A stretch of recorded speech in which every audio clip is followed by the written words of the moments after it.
तो दोस्तों, आपके अपने YouTube channel Chaudhary Ranveer Singh physical academy. तो आज मैं सभी को बहुत महत्वपूर्ण चीजें बताने वाला हूं, बहुत महत्वपूर्ण सवाल बताने वाला हूं। ये सवाल उन बच्चों के लिए हैं जो बच्चे अग्निवीर की तैयारी कर रहे हैं, जिन्होंने अपना फिजिकल पास कर दिया। उनके लिए मैं कुछ सवाल लेके आया हूँ, कुछ क्वेश्चंस लेके आया हूँ जो उनको आगे जाके बहुत महत्वपूर्ण है, क्योंकि ये 3 से 4 बार ये आर्मी जो पेपर है उनमें आ चुके हैं। तो आइए हम शुरुआत करते हैं। सबसे पहले हम विज्ञान यानी साइंस की शुरुआत करेंगे। ठीक है दोस्तों, विज्ञान। तो सबसे पहला सवाल है दोस्तों, किस विटामिन को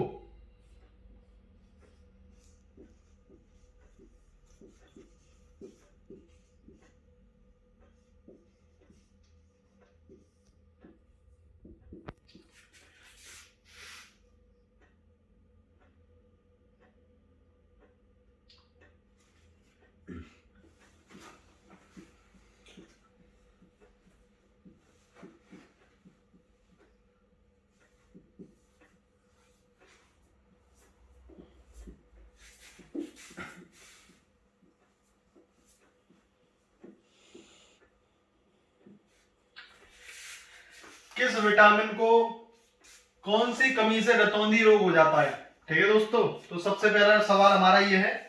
तो मैं आपको ऑप्शन दे देता हूं, तो आप ऑप्शन में आप बताइएगा।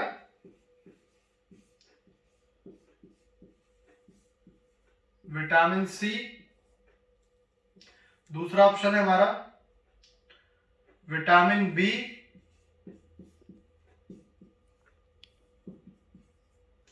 तीसरा ऑप्शन है दोस्तों विटामिन डी,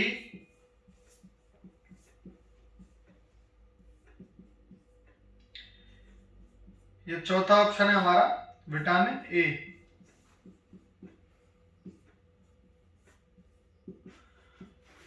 तो दोस्तों, हमारा जो सबसे पहला सवाल है वो है, किस विटामिन की कमी से रतौंधी रोग हो जाता है दोस्तों? तो हमारे पास ऑप्शन है vitamin C, vitamin B, vitamin D और विटामिन ए। तो दोस्तों, ये सबसे महत्वपूर्ण क्वेश्चन है जो कि आर्मी के पेपर में कम से कम 2 से 3 बार आ चुका है। तो ये सबसे महत्वपूर्ण क्वेश्चन है जिसमें आप देख सकते हैं कि रतौंधी जो होती है हमारी कौन सी विटामिन की कमी से होती है। तो दोस्तों, जो हमारी विटामिन की कमी से होती है, रतौंधी जो होती है वो होती है दोस्तों विटामिन ए की कमी से। ठीक है दोस्तों, जैसे हम रेटिनॉल भी बोल सकते हैं, रेटिनॉल भी बोला जाता है, रासायनिक नाम है इसका विटामिन ए का। तो इस चीज का ध्यान रखें दोस्तों। उसके बाद हम दूसरे सवाल पर आते हैं। दूसरा सवाल है हमारा, एटीपी का निर्माण कहाँ होता है, यानी एटीपी का निर्माण कहाँ होता है। तो दोस्तों, मैं आपके लिए ये सवाल भी लिखता हूं, बने रहे आप। ये अपने अपने जो सवाल हैं इन्हें आप अपनी कॉपी में उतार सकते हैं, क्योंकि ये बहुत महत्वपूर्ण सवाल है दोस्तों। जो दूसरा सवाल है हमारा, एटीपी का निर्माण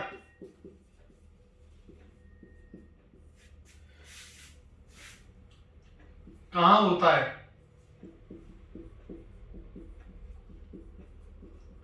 जितने भी मैं आपको ये क्वेश्चन जो लिखवाऊंगा वो सब इंपोर्टेंट है दोस्तों। सबसे पहला है माइटोकॉन्ड्रिया,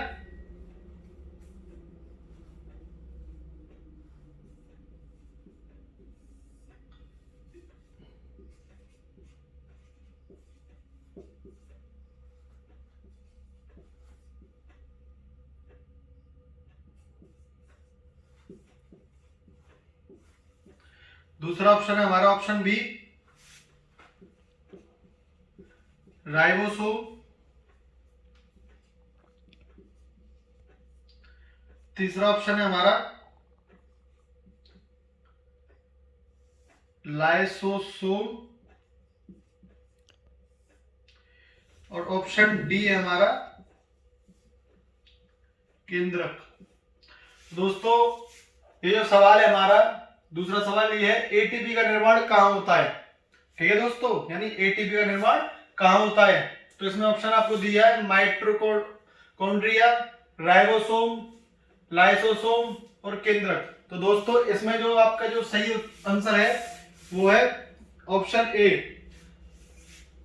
माइटोकॉन्ड्रिया। ठीक है दोस्तों, तो ये भी आपका बहुत महत्वपूर्ण सवाल है। मैं आपको आज जितने भी क्वेश्चंस लिखवा रहा हूँ वो सब वही क्वेश्चन लिखवाऊंगा जो क्वेश्चन जो है आपके पहले पेपर में आ चुके हैं दोस्तों। तो इस चीज का आप ये जो क्वेश्चन है इन्हें आप उतार सकते हैं अपनी कॉपी में, अपनी रफ में या अपनी फेयर में, जिसे भी आप उतारना चाहें।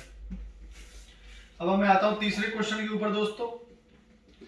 तीसरा क्वेश्चन है मेरा, मानव शरीर की सबसे छोटी तथा सबसे बड़ी अस्थिक्रमंश है, यानी मानव शरीर की सबसे छोटी तथा सबसे बड़ी अस्थिक्रमंश है, बताइए दोस्तों क्या है? आपको पता है दोस्तों?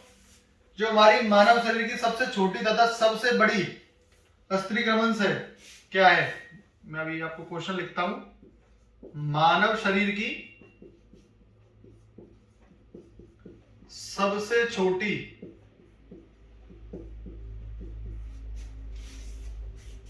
तथा सबसे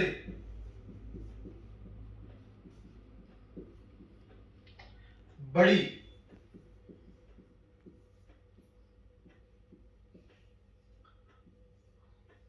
अस्थिक्रमंश है, बताइए क्या है दोस्तों? ऑप्शन मैं आपको दे देता हूं। ऑप्शन ए है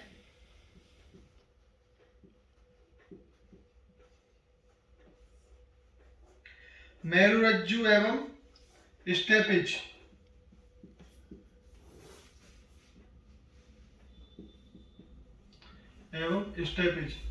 ऑप्शन बी है दोस्तों हमारा स्टेपिज एवं फेमर।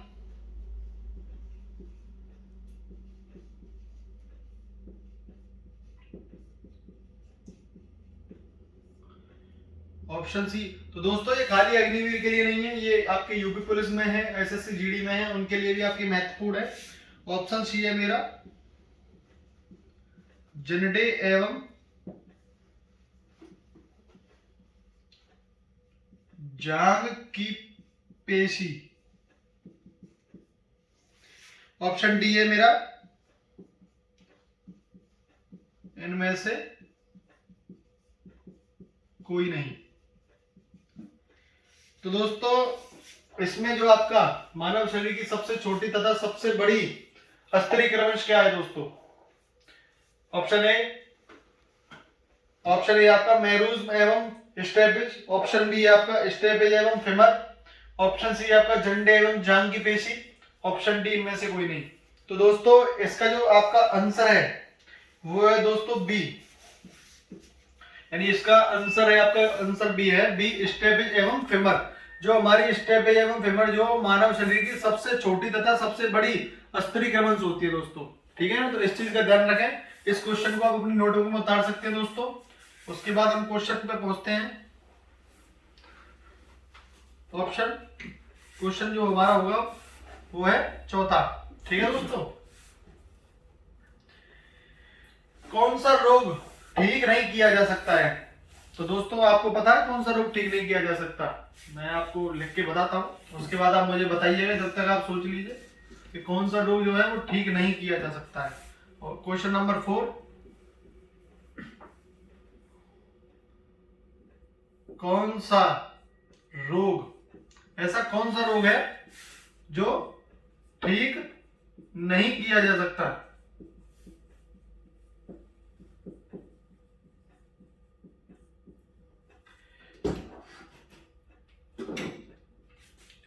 तो दोस्तों जो ऑप्शन है आपका ऑप्शन ए वो है वर्णादत्त,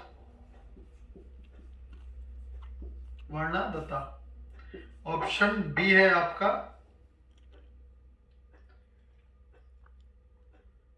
निकट दृष्टि, निकट दृष्टि दोष। ऑप्शन सी है आपका दूरदृष्टि, दूरदृष्टि दोष। और डी है हमारा इनमें से कोई नहीं।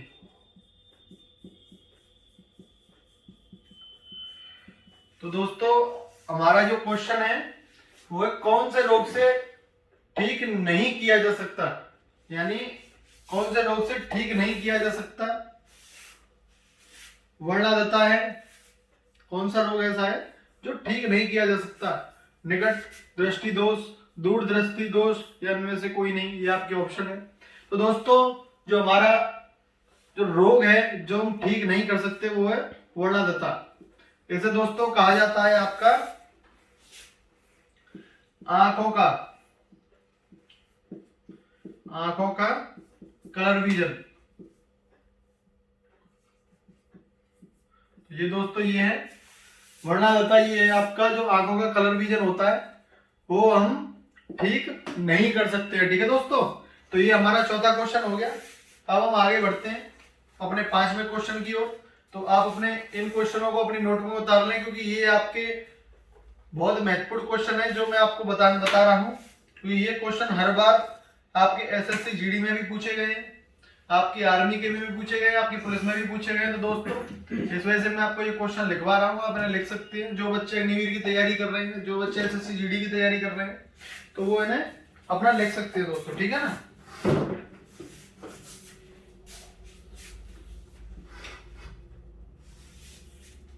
अब आते हैं 5वें क्वेश्चन की ओर।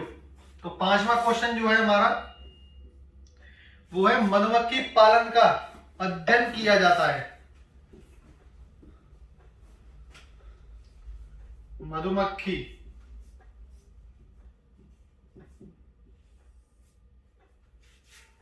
पालन का अध्ययन किया जाता है।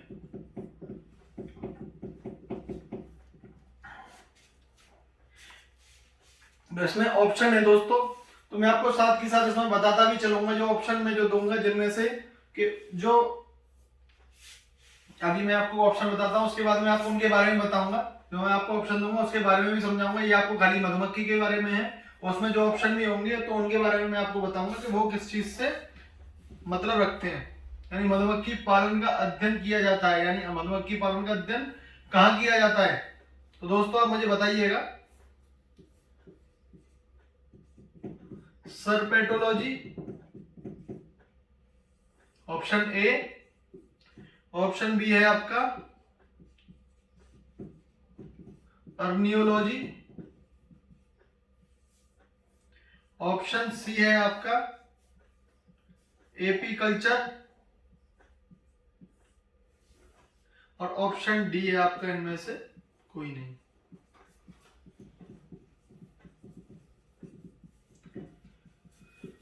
तो दोस्तों मधुमक्खी पालन का अध्ययन किया जाता है। बताइए दोस्तों मधुमक्खी पालन का अध्ययन किसमें किया जाता है? सर्पेटोलॉजी में, अर्नियोलॉजी में, एपीकल्चर में।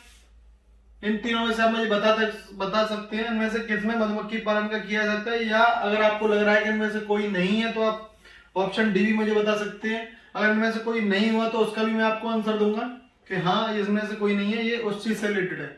तो दोस्तों मधुमक्खी पालन का जो अध्ययन किया जाता है वो है आपका एपीकल्चर, यानी एपीकल्चर से हम मधुमक्खी पालन का अध्ययन करते हैं। और दोस्तों जो आपका जो सबसे पहला है सर्पेटोलॉजी जो है, ये आपका जो है सर्प का वर्णन होता है, जिसमें जो आपका सर्प होता है यानी इसमें सर्प का वर्णन होता है दोस्तों।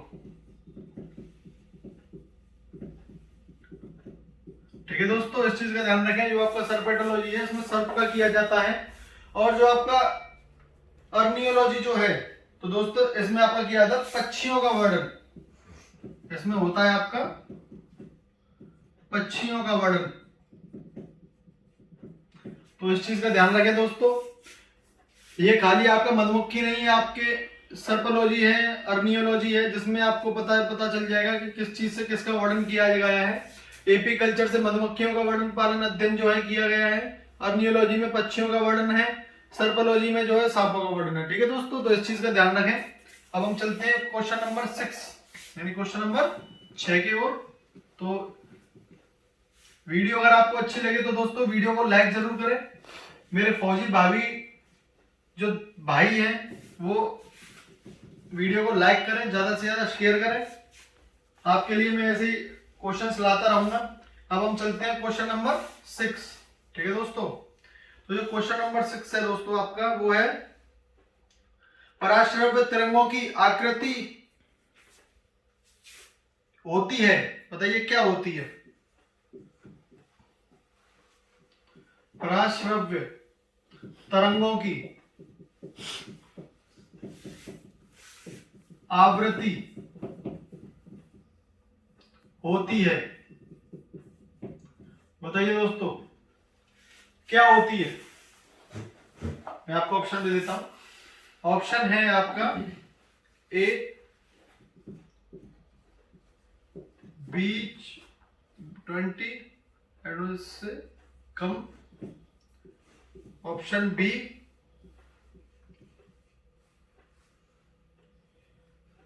से कम से अधिक, ऑप्शन सी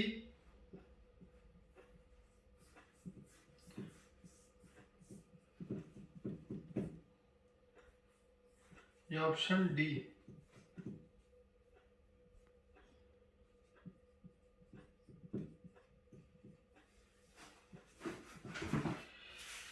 तो पराश्रव्य जो तरंगों की आवृत्ति होती है, तो आप इसमें देख सकते हैं ऑप्शन है 20 Hz से कम, बी से यार Hz से अधिक, 20 Hz से कम, 20 Hz से 20 Hz। तो आप मुझे इसमें से बता सकते हैं। और दोस्तों ये चीज, ये जो आपको जो सवाल है मैं आपको नहीं बताऊंगा, ये आपके लिए होमवर्क होगा। तो आप मुझे वीडियो में कमेंट में बताएंगे इसका जो आंसर होगा वो क्या होगा। तो ये सब ये आपके लिए है, ये आपका होमवर्क है। तो जो आप मुझे बताएंगे इसके बाद, और उसके बाद में आपको कमेंट में ही मैं आपको आंसर दूंगा कि इसका आंसर क्या होगा। ठीक है दोस्तों, उसके बाद हम चलते हैं क्वेश्चन नंबर 7 पर। तो ये जो बच्चों ने लिख लिया होगा, बाकी अब हम चलते हैं क्वेश्चन नंबर 7 पर। क्वेश्चन नंबर 7 जो है दोस्तों, कुनैन प्राप्त होता है। तो बताइए कुनैन किस चीज से प्राप्त होता है? मतलब जो हमारा कुनैन है, कुनैन प्राप्त होता है, बताइए कहां से प्राप्त होता है? किसी को पता है? मैं आपको ऑप्शन देता हूं। Option A nicotine, option B सिनकोम से,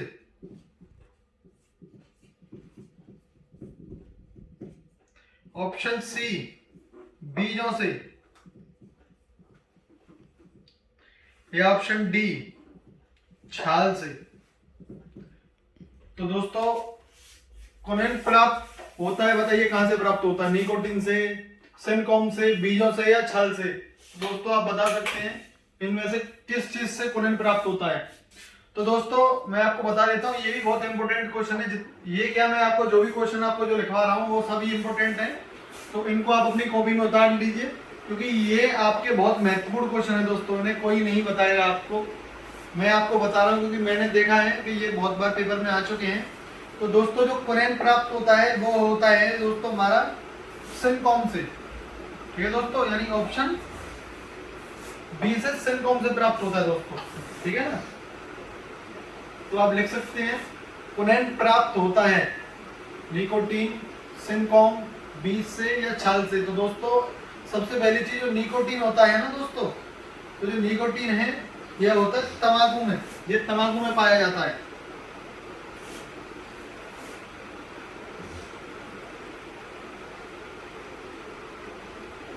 जो आपका निकोटीन है ये तंबाकू में पाया जाता है दोस्तों। तो इस चीज का भी आप अपना ध्यान रखें, देखें। बाकी मैं आपको जानकारी साथ के साथ हर चीज की जानकारी आपको देता रहूंगा। ठीक है दोस्तों,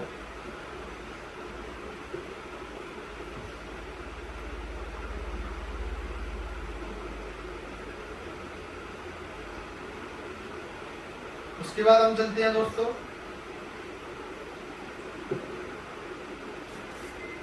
यानी जो निकोटीन है, निकोटीन जो है हमारा वो तंबाकू में पाया जाता है।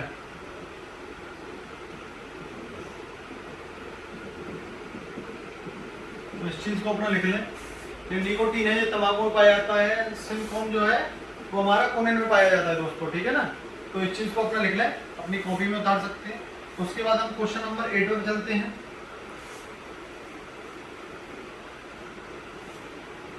क्वेश्चन नंबर 8 है हमारा, गतिज ऊर्जा का सूत्र क्या होता है?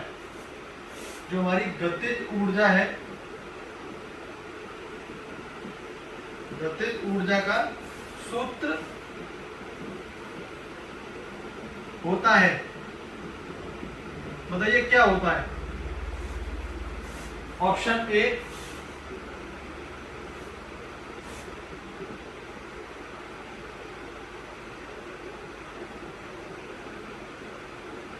डी mgh, सी या डी, इनमें से कोई नहीं।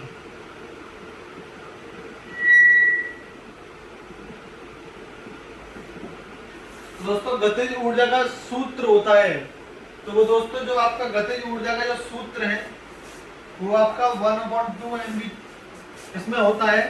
ऑप्शन नंबर ए आप देख सकते हैं, और जो आपका ऑप्शन नंबर बी है, तो दोस्तों जो आपके ऑप्शन नंबर बी में यहाँ जो ऊर्जा है, यहाँ स्थित ऊर्जा पाई जाती है दोस्तों, ये जो है यहाँ स्थित ऊर्जा पाई जाती है।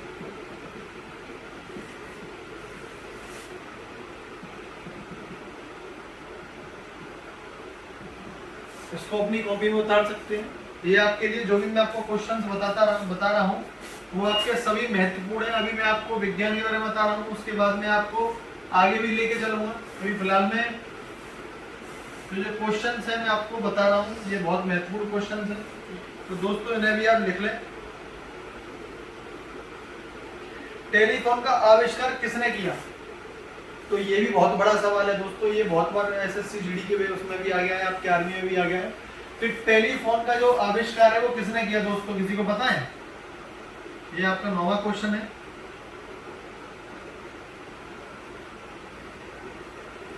टेलीफोन का आविष्कार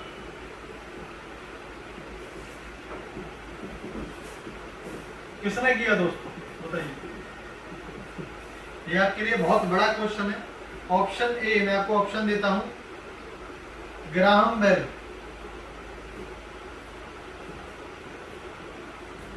ऑप्शन बी गैलीलियो ने, ऑप्शन सी चार्ल्स बेज ने, या ऑप्शन डी मार्कोनी ने। दोस्तों आप मुझे बताइए टेलीफोन का आविष्कार किसने किया था? तो मैं आपको बता दूं जो हमारा टेलीफोन का जो आविष्कार है दोस्तों वो आपका ग्राहम बेल ने किया था दोस्तों।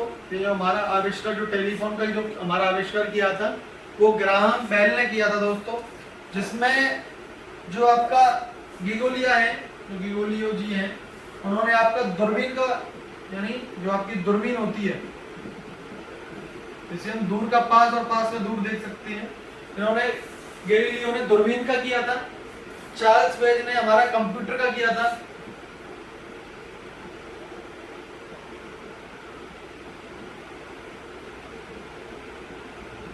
चार्ल्स बेज ने हमारा कंप्यूटर का आविष्कार किया था, और मार्कोनी, जो हमारा मार्कोनी जी हैं, उन्होंने हमारा रेडियो का आविष्कार किया था दोस्तों। तो ये आपके ऑप्शन, जो आपके जो क्वेश्चन है ये भी बहुत महत्वपूर्ण है, तो इसे भी आप अपनी कॉपी में उतार सकते हैं। इसमें से देखिए आपके 4 क्वेश्चंस बन गए हैं।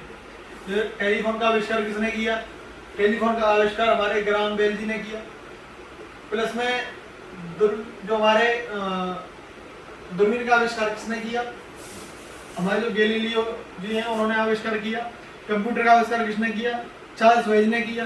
रेडियो का आविष्कार किसने किया? मार्कोनी ने किया। तो ये भी आपके जो 4 सवाल हैं दोस्तों, तो ये भी बहुत महत्वपूर्ण है।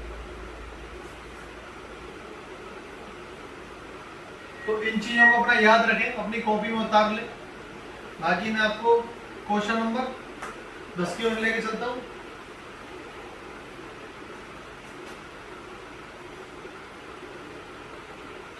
जो पटाखों का फटना होता है वो कैसा परिवर्तन है दोस्तों?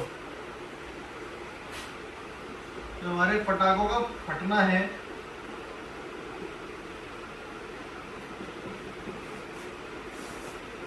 वो कैसा परिवर्तन है? मुझे कोई बताएगा? मैं आपको ऑप्शन देता हूं। भौतिक, ऑप्शन बी है रासायनिक, ऑप्शन सी दोनों, ऑप्शन डी दोनों नहीं।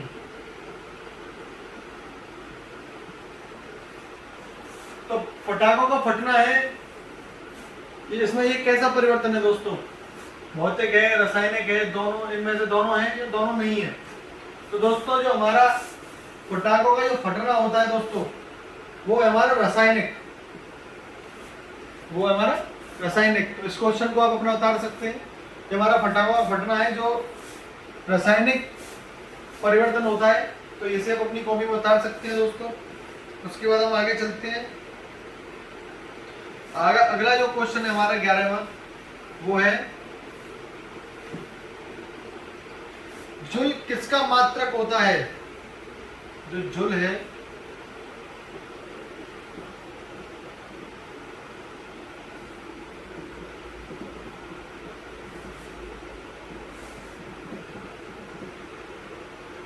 किसका मात्रक होता है?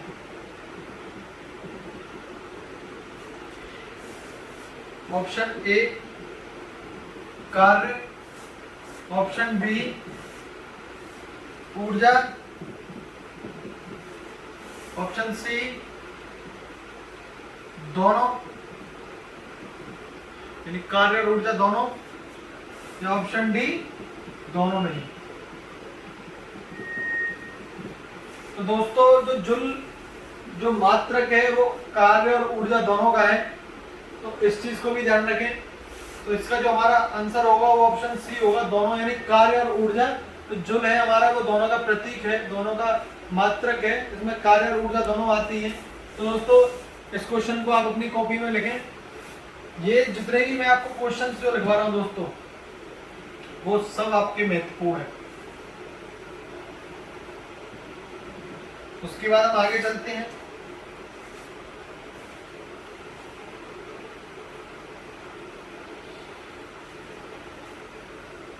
इसके बाद मैं आपको दोस्तों लेके चलता हूं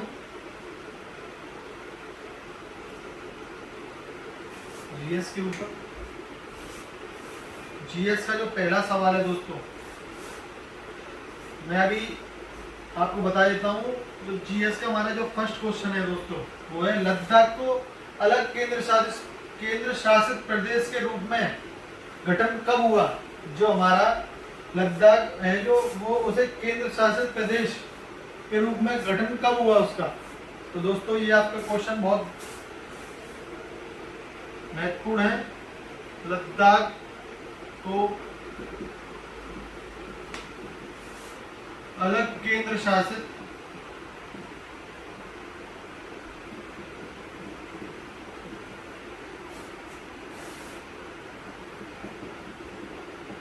प्रदेश के रूप में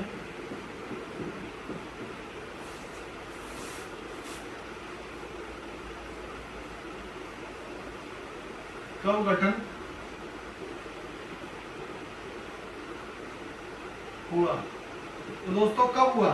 मैं आपको ऑप्शन देता हूं। ऑप्शन ए है आपका 31 अक्टूबर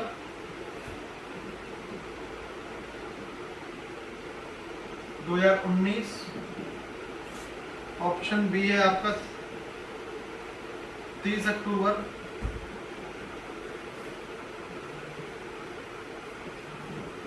2019, ऑप्शन सी है दोस्तों आपका 31 अक्टूबर 2020, या ऑप्शन डी इनमें से कोई नहीं।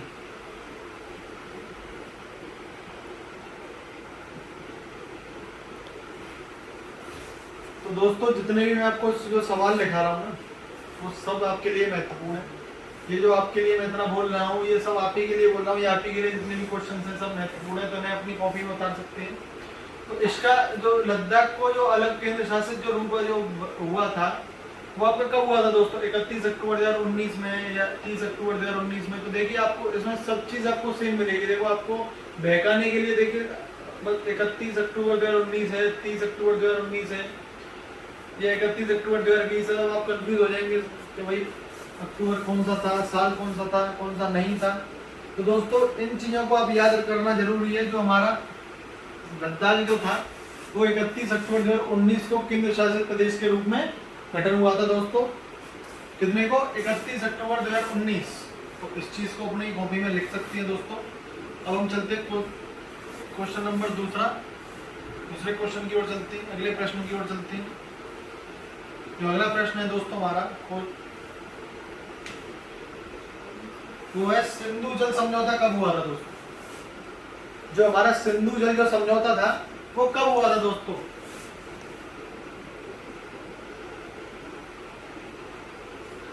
सिंधु जल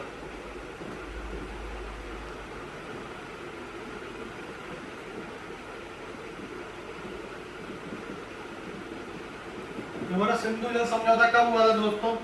ऑप्शन ए है आपके लिए 1954 में।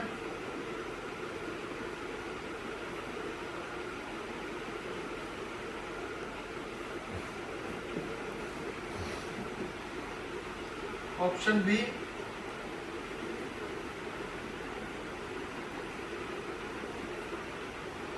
1966, ऑप्शन सी 1960 या ऑप्शन डी 1972।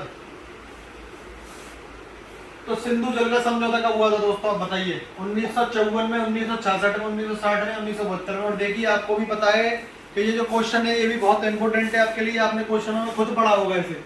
आपने अपने जो आप तैयारी कर रहे हो तो आपने खुद इस क्वेश्चन को पढ़ा होगा। ये क्वेश्चन बहुत महत्वपूर्ण है। सिंधु जल का समझौता कब हुआ था दोस्तों? तो जो समझौता था दोस्तों वो हमारा हुआ था 1960 में। तो सिंधु जल का जो समझौता दोस्तों जो हुआ था हमारा वो हुआ था 1960 में। तो ये चीज आप अपनी ध्यान रखें।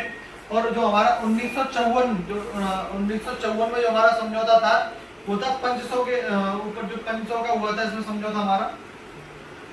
ठीक है दोस्तों। 1966 में हमारा लास्कंद का समझौता हुआ था। लास्कंद का समझौता हुआ था 1966 में। और 1972 में हुआ था दोस्तों शिमला का समझौता। तो ये भी आपके लिए जो तीनों क्वेश्चंस हैं, चारों क्वेश्चंस हैं, ये भी आपके लिए महत्वपूर्ण है। तो ये आप लिख सकते हैं। 1954 में 500 का हुआ था, 1966 में आपका लास्कंद, 1960 में आपका सिंधु जल का हुआ था और 1972 में आपका शिमला का हुआ था दोस्तों। तो इस चीज का ये क्वेश्चन अपना महत्वपूर्ण है। आप इसे भी अपनी कॉपी में लिखें। बाकी हम अगले क्वेश्चन की ओर चलते हैं। ये आपकी अग्निवीर तैयारी प्लस में आपकी एसएससी जीडी के क्वेश्चन जो है, प्लस में आपका यूपी पुलिस के लिए, ये सब के लिए आपका महत्वपूर्ण है दोस्तों ये क्वेश्चन जो है। अब हम चलते हैं क्वेश्चन नंबर तीसरा। विश्व में हरित क्रांति के जनक कौन है? आप मुझे बता सकते हैं। विश्व में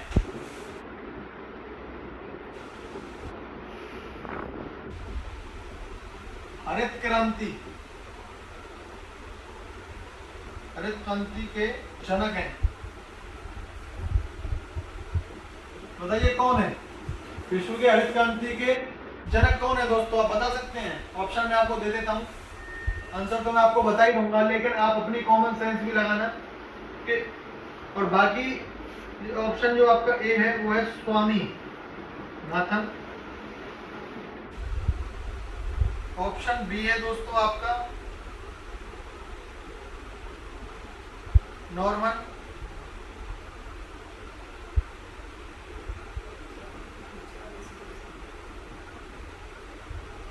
ऑप्शन सी विक्रम साराभाई।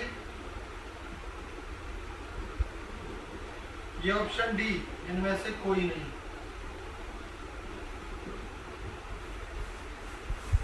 तो विश्व के हरित क्रांति के जनक कौन थे दोस्तों? स्वामीनाथन, नॉर्मन वारलाल या विक्रम साराभाई? बताइए दोस्तों में से कौन थे? तो ये जो मैं आपको महत्वपूर्ण क्वेश्चन बता रहा हूँ दोस्तों, तो इनको अपना ध्यान रखें, इनको अपनी कॉपी में लिखें। ये जो आपके लिए ही बता रहा हूँ, आपके फायदे के लिए बता रहा हूँ, आपको ना ज्यादा ढूंढने के लिए। ये आपके बहुत महत्वपूर्ण क्वेश्चन है जो मैं आपको बता रहा हूँ। जो विश्व का हरित क्रांति के जो जनक थे वो हमारे नॉर्मन वारलाल थे। तो दोस्तों यही थे हमारे जो विश्व के जो हरित क्रांति के जनक जो थे। ठीक है दोस्तों, उसके बाद हम आगे चलते हैं, क्वेश्चन आगे की ओर चलते हैं। अगर आपको वीडियो अच्छी लगे दोस्तों तो वीडियो को ज़्यादा से ज़्यादा शेयर करें, ज़्यादा से ज़्यादा लाइक करें।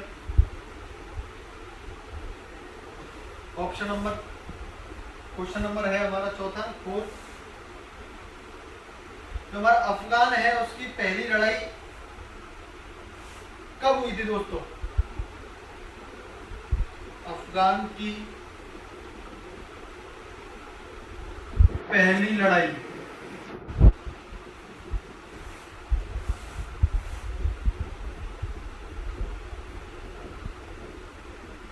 बताइए दोस्तों कब हुई? अफगान की पहली जो लड़ाई हुई वो कब हुई दोस्तों? तो दोस्तों मैं आपको ऑप्शन देता हूं, 1839, 1833, 1843 या 1848, यानी ऑप्शन ए।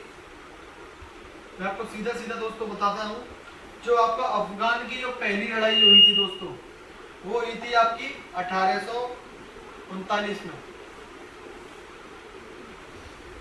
अफगान की जो पहली लड़ाई हुई थी वो 1839 में हुई थी दोस्तों। तो ये भी आपके लिए महत्वपूर्ण क्वेश्चन है। वो क्वेश्चन नंबर 5 की ओर चलते हैं। अब आपको जल्दी से जल्दी मैं आपको बताता चलता हूँ, आपके लिए महत्वपूर्ण क्वेश्चन है।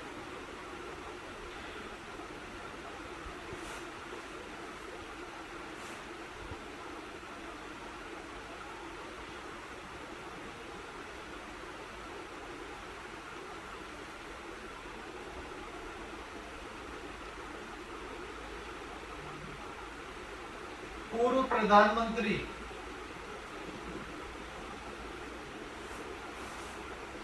इंदिरा गांधी, पूर्व प्रधानमंत्री इंदिरा गांधी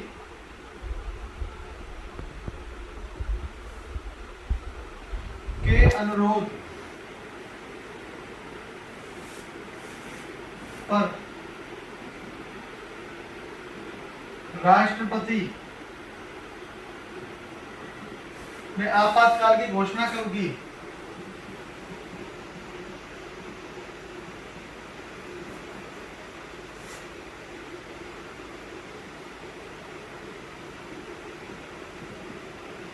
दोस्तों पूर्व प्रधानमंत्री इंदिरा गांधी जो थी, जो हमारी पूर्व प्रधानमंत्री इंदिरा गांधी, उनके अनुरोध पर राष्ट्रपति ने आपातकाल की घोषणा कब की थी दोस्तों? तो जो आपकी आपातकाल की जो घोषणा थी दोस्तों वो हुई थी आपकी 25 जून 1975 को। जो आपका आंसर है वो है 25 जून 1975। ठीक है दोस्तों, यानी आर्टिकल 352 के तहत, आर्टिकल 352 के तहत हुई थी दोस्तों ये। और दोस्तों ये 3 बार हो चुकी है। ये कितनी बार हो चुकी है? 3 बार हो चुकी है। वो भी मैं आपको बता देता हूं। सबसे पहले हुई थी आपकी 1962, दोबारा जो हुई आपकी हुई 1971, जो तीसरी बार जो हुई वो हुई 1975। तो दोस्तों जो पूर्व प्रधानमंत्री महिला इंदिरा गांधी के अनुरोध पर जो राष्ट्रपति ने आपातकाल की जो घोषणा की थी वो 25 जून 1975 को की थी। तो दोस्तों ये जो आर्टिकल था वो आर्टिकल जो है आपका, जो आर्टिकल है आपका वो 352 के तहत हुई थी, जिसमें जो आपकी ये 3 बार हुई थी दोस्तों। जो सबसे पहले हुई थी 1962 में, उसके बाद 1971 में, उसके बाद 1975 में। तो दोस्तों ये आपके लिए क्वेश्चन बहुत महत्वपूर्ण है। आगे हम क्वेश्चन की ओर चलते हैं, क्वेश्चन नंबर 6 की ओर चलते हैं हम।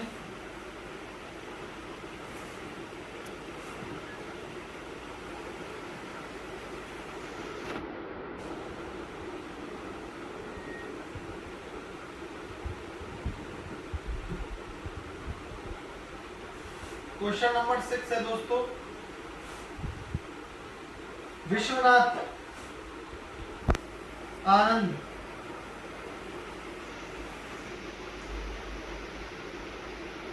जो आपके विश्वनाथ जो हैं, विश्वनाथ आनंद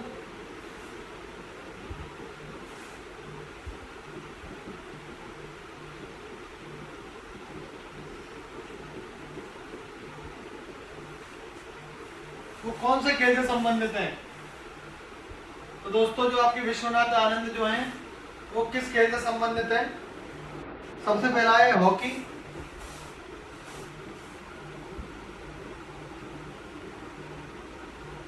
सबसे पहला हॉकी। दूसरा है आपका कुश्ती। तीसरा है आपका शतरंज।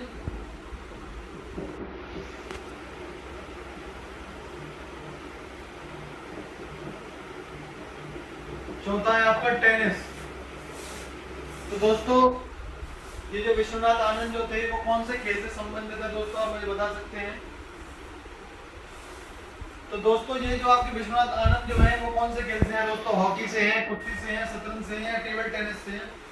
तो मैं आपको बता देता हूँ कि ये जो हमारे विश्वनाथ आनंद जो है वो शतरंज से हैं, शतरंज से संबंधित है। ये शतरंज के खिलाड़ी हैं हमारे विश्वनाथ आनंद जी हैं। और जो हमारे हॉकी के हैं वो तो सभी को पता ही है, मेजर ध्यानचंद, जो हमारे मेजर ध्यानचंद हैं,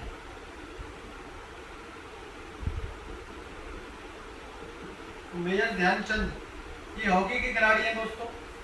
मेजर ध्यानचंद ये अपनी कॉपी में लिख सकते हैं आप। मेजर ध्यानचंद जो है वो हमारे हॉकी के, तो जो खेल से संबंधित है। जो हमारी कुश्ती से जो संबंधित है दोस्तों, जो हमारी कुश्ती है और वो उससे संबंधित जो है हमारी साक्षी मलिक। कुश्ती से संबंधित है, कभी भी आपका पेपर में आ जाता है कुश्ती से संबंधित कौन है तो आप उस पर टिक लगा सकते हैं, साक्षी मलिक। और टेनिस की तो सभी को पता है, जो हमारी टेनिस की जो है वो तो सभी को पता ही है वो कौन है कौन नहीं है।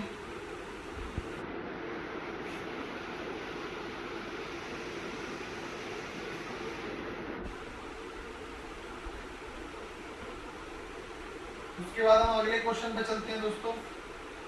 तो अगला क्वेश्चन जो है हमारा, भारत के राष्ट्रगीत वंदे मातरम के लेखक कौन है? जो भारत का जो हमारा राष्ट्रगीत है वंदे मातरम, उसके लेखक कौन है दोस्तों?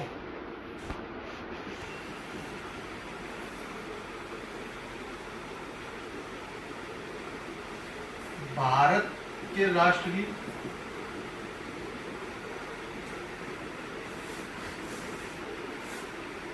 वंदे मातरम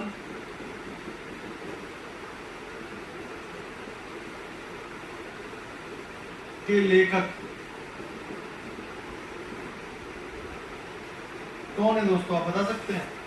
हमारे भारत के राष्ट्रगीत के जो लेखक हैं, राष्ट्रगीत जो हमारा वंदे मातरम जैसे हम गाते हैं, उसके जो हमारे राष्ट्रगीत जो वंदे मातरम के जो लेखक हैं दोस्तों वो है आपके वाल्मीकि चंद्र।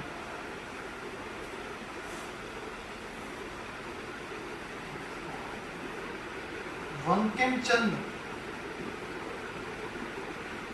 बंकिम चंद्र चट्टोपाध्याय जी हैं दोस्तों। कभी भी आता है कि भारत का राष्ट्रगीत वंदे मातरम कौन के लेखक कौन है, तो बंकिम चंद्र चट्टो जी हैं, उपाध्याय जी। और अगर आपसे पूछा जाए कि ये जो, अगर आपसे यह पूछा जाए कि यह राष्ट्रगीत किस पुस्तक या किस उपन्यास में से किया गया है, तो वो है आनंद मठ उपन्यास। कौन सा है? आनंद मठ उपन्यास। ठीक है दोस्तों, ये अगर आपसे पूछा जाए, अगर यह पूछा जाए कि आपका के राष्ट्रगीत किस पुस्तक या किस उपन्यास से लिया गया था, ये लिया था आनंद मठ उपन्यास से लिया गया था दोस्तों ये। उसके बाद हम अगले क्वेश्चन पे चलते हैं। ये जितने भी आपके मैं क्वेश्चन जो आपको लिखवा रहा हूँ दोस्तों, ये सभी ही महत्वपूर्ण है आपके लिए। आप इन्हें प्रिपेयर करें, अपना इन्हें लिखें, इन्हें याद करें। बाकी अगले क्वेश्चन की ओर चलते हैं।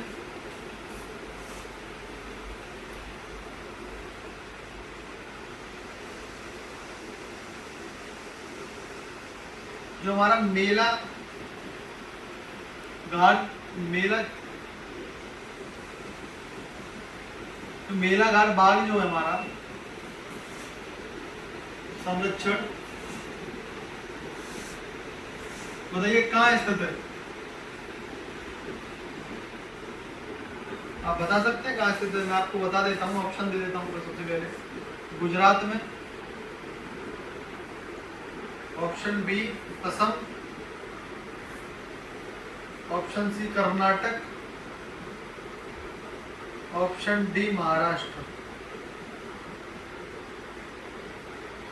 तो जो मेला बाग संरक्षण जो है वो हमारा कहाँ पे स्थित है दोस्तों? गुजरात में, असम में, कर्नाटक में या महाराष्ट्र में। तो दोस्तों जो हमारा मेलाघाट बाग जो संरक्षण जो है वो आपका स्थित है महाराष्ट्र में दोस्तों। कहाँ पर स्थित है? महाराष्ट्र में। ठीक है दोस्तों। और जो आपके गुजरात में जो है वो आपका राष्ट्रीय उद्यान है जो आपका स्थित है हमारे गुजरात में, जो राष्ट्रीय उद्यान है। तो मैं जो आपको जो बता रहा हूँ इन चीजों का ध्यान रखें। असम में है आपका मानस राष्ट्रीय उद्यान,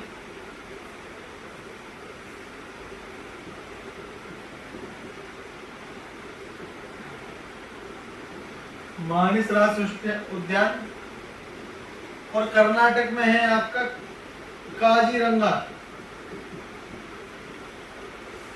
और महाराष्ट्र में आपका मेलाघाट बाग। ठीक है दोस्तों। तो ये आपके लिए महत्वपूर्ण क्वेश्चन है, तो इसे आप बता सकते हैं अपनी कॉपी में।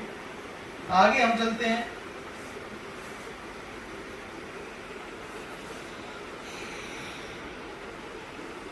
अब मैं आपको ओरली बता देता हूँ, ओरली मैं आपको बोलता चलता हूँ अपने जो क्वेश्चन है आपको ओरली बताता चलता हूँ। किस वर्ष रजिया सुल्तान सिंहासन से उतरा? दोस्तों ये जो जितने भी क्वेश्चन है जो मैंने अपने हाथों से खुद लिखे हैं, तो मैंने ये जो इम्पोर्टेंट क्वेश्चन हैं वो आपके लिए लिखे हैं। तो आप ये चीज़ मैं आपको आप ही के बीच में इसी वजह से बता रहा हूँ कि ये जो जितने भी क्वेश्चन हैं वो सब आपके लिए महत्वपूर्ण हैं। तो आप इन क्वेश्चंस को लिखिए। किस वर्ष रजिया सुल्तान सिंहासन से उतरा? तो दोस्तों ऑप्शन है आपका 1243, 1246, 1240, 1249। ये मैं आपको वही क्वेश्चन बता रहा हूँ, वही ऑप्शंस बता रहा हूँ जो आपके पेपर में आए थे। मैं ऑप्शन इस वजह से बता रहा हूँ आपको कि आपको भी थोड़ा बहुत पता रहे कि ऑप्शन देखो आपको डायरेक्टली नहीं पूछा जाएगा, लेकिन आपको वहाँ पे भी ऑप्शंस दिए जाएंगे, तो इस वजह से मैं आपको ऑप्शंस बता रहा हूँ। तो रजिया सुल्तान ने सिंहासन जो उतरा था वो उतरा था 1240 में, यानी भारत की पहली मुस्लिम महिला शासक थी यह इल्तुतमिश की पुत्री थी। ठीक है दोस्तों, ये थी ये आपकी इल्तुतमिश की पुत्री थी। इसका जो कार्यकाल था दोस्तों, इसका जो कार्यकाल था वो 1236 से लेकर 1240 तक था दोस्तों। तो इस चीज का भी ध्यान रखें, इसका जो कार्यकाल था 1236 से 1240 तक। सबसे महत्वपूर्ण क्वेश्चन मैं आपसे पूछ रहा हूँ दोस्तों, राज्यसभा के जो सदस्यों का कार्यकाल कितना होता है दोस्तों? ये आप बता सकते हैं मुझे? जो आपके राज्यसभा के सदस्यों का कार्यकाल कितना होता है? 3 साल होता है, 5 साल होता है, 4 साल होता है, या इनमें से कुछ भी नहीं होता?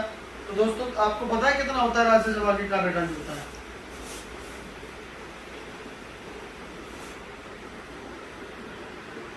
ये जो आपका जो राज्यसभा के जो सदस्यों का कार्यकाल जो होता है, ना तो दोस्तों 3 साल का होता है, ना ही 5 साल का होता है, ना ही 4 साल का होता है। ये दोस्तों जो आपका कार्यकाल होता है वो होता है 6 साल का। इसमें जो आपको आयु चाहिए होती है वो 30 वर्ष से आपकी न्यूनतम आयु होनी चाहिए दोस्तों। ठीक है ना।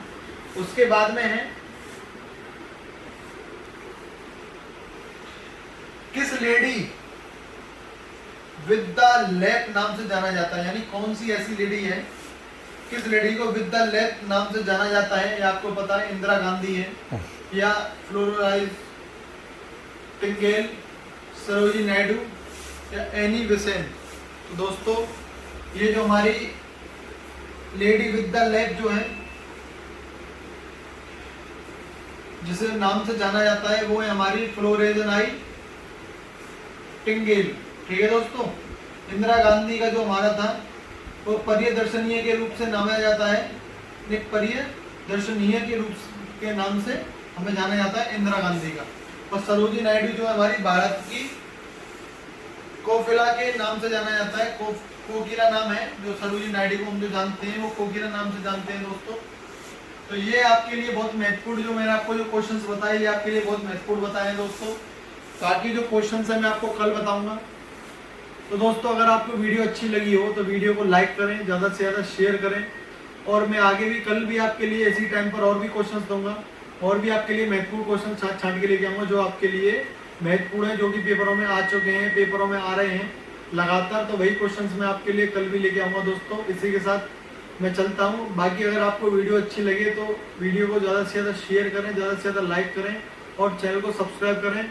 मैं आगे आने वाले जो भर्तियाँ जो भी आपकी आ रही हैं उनके लिए भी आपकी नोटिफिकेशन डालता रहता हूँ। तो वीडियो मैं आपके लिए जो भी वैकेंसीज वगैरह होती है उनकी डालता रहता हूँ दोस्तों। तो वीडियो वगैरह भी आप देखते रहा करिए, कौन सी वैकेंसीज आपके लिए महत्वपूर्ण हो सकती है वो नहीं पता। तो चैनल को सब्सक्राइब करें, ज़्यादा से ज़्यादा शेयर करें, ज़्यादा से ज़्यादा लाइक करें, वीडियो अच्छी लगे तो